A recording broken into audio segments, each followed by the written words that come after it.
operations around the Brecon, Wales area, sealing off the areas of dead bodies and camper vans with missing people. Not sure if this is my original body, but it changed tremendously after the procedure. In my case, thrown into a cage with a huge snake, parentheses, black skin larger than an anaconda.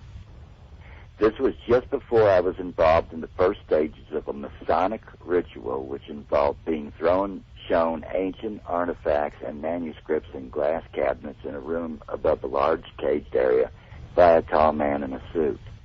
Anyway, this is a long, complicated story. My memories are shot through, but I think this happened to me at Brecon Beacon facility. As I have just mentioned, another guy connected to the intelligence says he saw me in this facility. We walked in a van around. We walked in a van around Portsmouth area, and we were followed by surveillance cars. And then it says, from my understanding, it takes 1 year to grow a cloned body. So they could have planned to take Mr. Paulson out over a year and replace him with another clone under psychological control. I don't mind using that name. Right. However, my information might be out of date by now. The NSA can possibly create a clone in the time that you say. The MIEC, which stands for Military Industrial Extraterrestrial Complex, is racing ahead with their agendas in the last couple of years. And the military and intelligence apparatuses have been given a lot more technology by non-human beings in this time.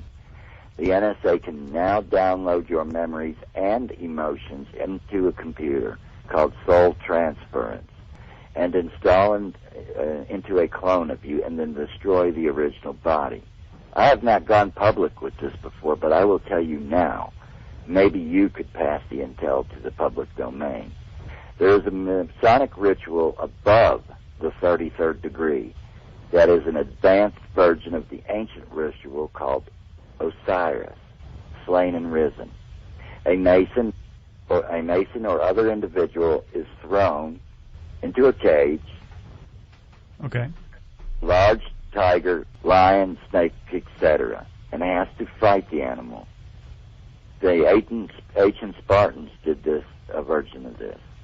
Most of the time, the individual is ripped to pieces. When this happens, the advanced electromagnetic fields around the cage that absorb the bioplasmic body or soul of that person just killed. The bioplasmic body is then downloaded from a computer into the clone body of an individual. Sometimes the person will defeat the animal, but they will usually be seriously injured. When this happens, the bioplasmic body will stay with the original body, and the body will be put into something known as the underground bases, called the tubes. This is a regeneration tank that heals the injured body. Now here's what's striking. Much of this technology was perfected by Himmler and the special projects of the unit of the SS.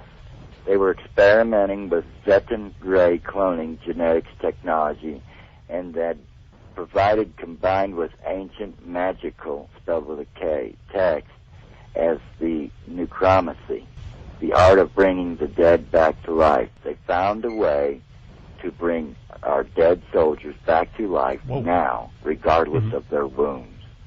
The Osiris slain and risen procedure is carried out at an underground NSA facility below Brecon Beacons in Wales and Duluth, New Mexico. So it's that they can bring him back to life. Stuff. Yeah. So they can bring him back to life. Yes. And I've got a picture of the magazine and the picture of George Bush's clone, and you can clearly see the device. Mm-hmm. And so, does that answer anybody's questions? Now, that comes from an agent that is so highly credible, he's more credible than our president. I would believe him before I was president. There's a few things I have to say about that clip. For that one part when he mentioned it takes a year to clone someone, it could now be a day, but they do multiple bodies at once in case some of them come out deformed, usually like 4 at a time or something. And when he mentions they download the memories of people and steal their souls also, that reminds me of a Simpsons clip right here. It shows it. Right here it says Montgomery Burns Institute for Soul Extraction. I have it right next to a hospital. Just thinking it'd be pretty sinister if they just had it right there to take the soul of the people in the hospital. That'd be pretty sinister, but I don't know what they're trying to imply. And also MRI scans are to download your memories onto a disk. But that building right there, that could be hinting about how hospitals are linked to the underground cloning facilities. Maybe there's underground tunnels. Could be hinting about that. That's all for today's video. Have a good day and see ya.